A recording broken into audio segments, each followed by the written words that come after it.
The most played video game in history is set to be shut down in the year 2126. Momonga, a gamer, logs in for the final time to reflect on the heyday of his once famous guild.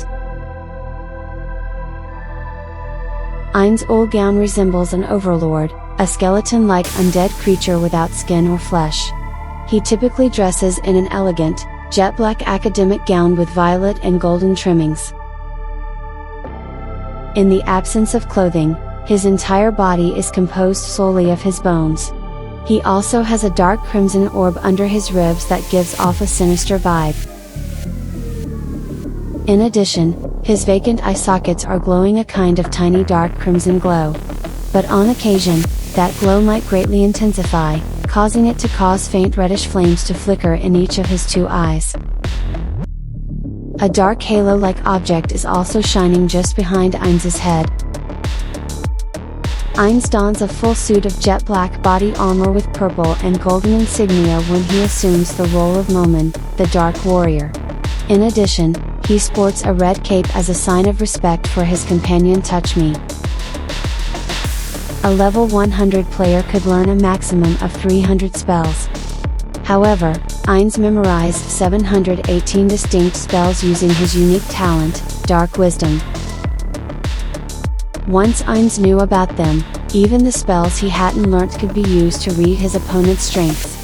He was a member of Ainz Ooal Gown and was easily one of the 5 most knowledgeable members of his guild in terms of magic.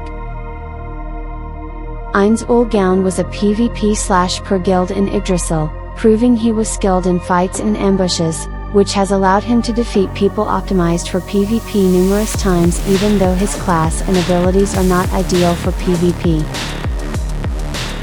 Nevertheless, Ainz frequently lost versus opponents with perfect builds. Ainz was confident enough to know that he wouldn't be as easily vanquished by someone who simply depended on strong numbers despite his flaws. Additionally, he was proficient with helpful information Panato Mo, a fellow guild member, had shared with him on playing opponents. Once he was in the new world, his abilities and knowledge inevitably became crucial to him because his tactical expertise had now made him a capable military leader or advisor.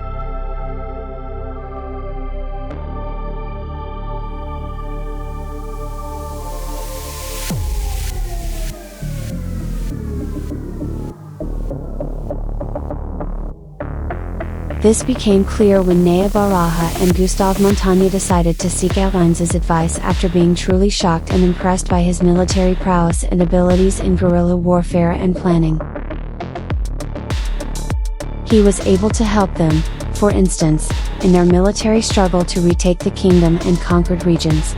As a result, someone like Nea began to show the Sorcerer King genuine respect, affection, and even loyalty.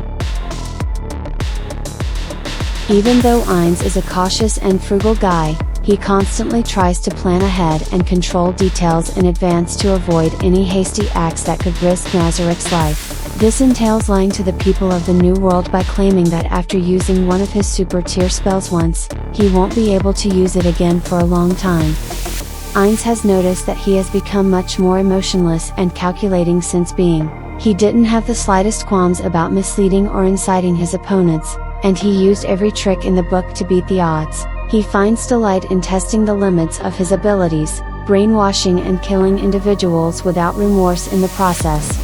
Ainz strives to become a better version of himself, accumulate achievements, and learn novel applications of his magic.